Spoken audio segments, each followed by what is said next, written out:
On September 19, 2023, explosions rocked the Republic of Artsakh. Azerbaijan launched military action in the Nagorno-Karabakh region on Tuesday, a move that could foreshadow a new war. Artsakh, also known as Nagorno-Karabakh, was a breakaway state and functioned as a de facto part of Armenia, witnessed a large-scale military offensive by Azerbaijan. Days later, Artsakh government announced that formally ending more than 30 years of separatist rule for the ethnically Armenian enclave inside Azerbaijan. Armenia's closest ally and security guarantor, Russia, did not intervene during this one-day war in which Azerbaijan seized the long-disputed region of Karabakh. This meant Armenia no longer saw Russia as an ally, let alone a security guarantor. This prompted Armenia to turn to other major powers, and one of them happens to be India. Despite having special relationship with Russia, India is encroaching in what has been Russia's exclusive zone of influence. So, why is India risking its relationship with Russia by arming an anti-Russian Armenia?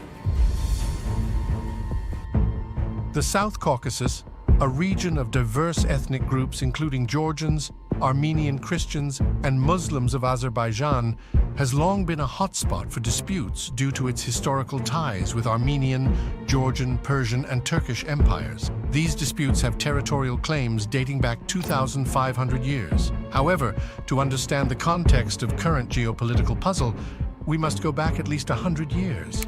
At the end of World War I, Armenians were facing the aftermath of Armenian genocide by Turks from 1915 to 1918. It is estimated that over 1 million Armenians were massacred and over 1.5 million were deported, leaving them confined to the modern-day Armenia and Nagorno-Karabakh.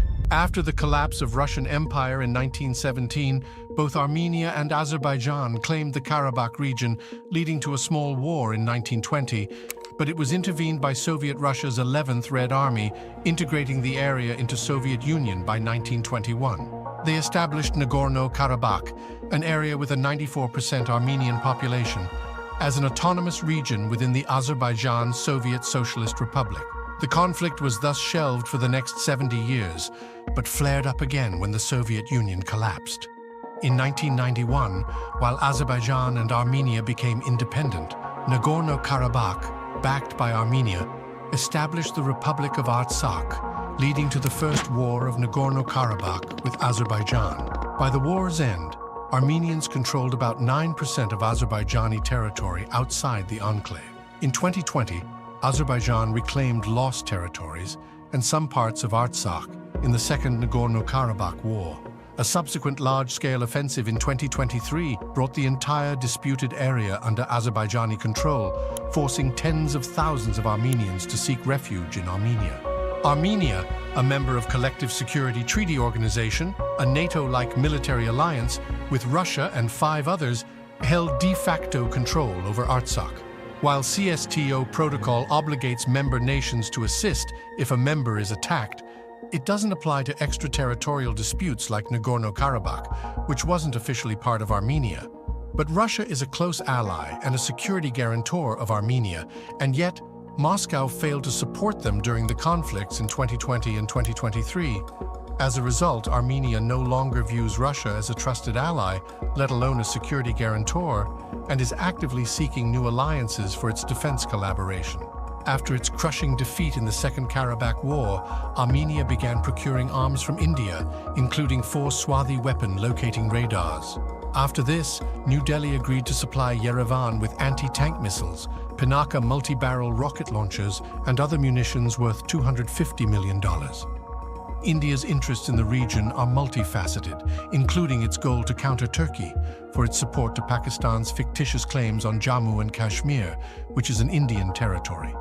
This backing by Turkey stems from its imperial ambition to create a pan-Turkic empire comprising all Turkic-speaking nations, a worldview that continues to direct Ankara's foreign policy.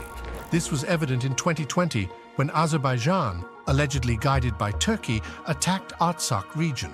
This direct involvement, including supply of weapons and troops, marked the peak of pan-Turkism policy aggressively pursued by Turkish President Erdogan. and it was further intensified in his speech on Azerbaijan's Victory Day celebrations. Azerbaycan'ın topraklarını işgalden kurtarmış olması mücadelenin bittiği anlamına asla gelmiyor.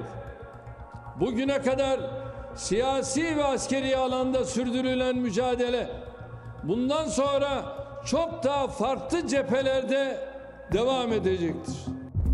Thus, he unequivocally confirmed Turkey's readiness to secure its geostrategic interests by all kinds of means, including force. Both Turkey and Azerbaijan are pushing ahead for the proposed Zangezur corridor, linking them through Armenia's disputed Zangezur region, heightens Armenia's concerns. Armenia is a non-Turkic nation and is perceived as a barrier in the way of a pan-Turkic empire, which raises fears of a joint Turkic offensive to annex the Zangezur region in the future. Before we continue to next part of the video, please hit like and make sure to subscribe to support our channel for more such videos. It appears that India was reportedly shipping arms to Armenia through Iran and then cross over to Armenia at the Norduz border point. This is interesting because Tehran and Moscow are in an alliance of sort against the West, and yet Iran agreed to help India supply weapons in Russia's region of influence. However, this changed when Iran blocked these shipments in April 2024, possibly due to pressure from Russia, which until 2020 was supplying 94% of Armenia's weapons. On the other hand, Russia is also wary of Turkey's ambitions and the fact that Ankara is a NATO member. An expansion of Turkey's influence would mean expansion of NATO's influence that could extend as far as Turkmenistan. This is something Putin cannot afford and will do everything to keep other powers away from establishing influence in this region, be it a friend or a foe. Given the geopolitical dynamics of the region, India's involvement is in fact in Russia's favor because that could keep Armenia away from Western influence. While Armenia may currently show some anti-Russian sentiments, it remains a valuable ally for Moscow in the region.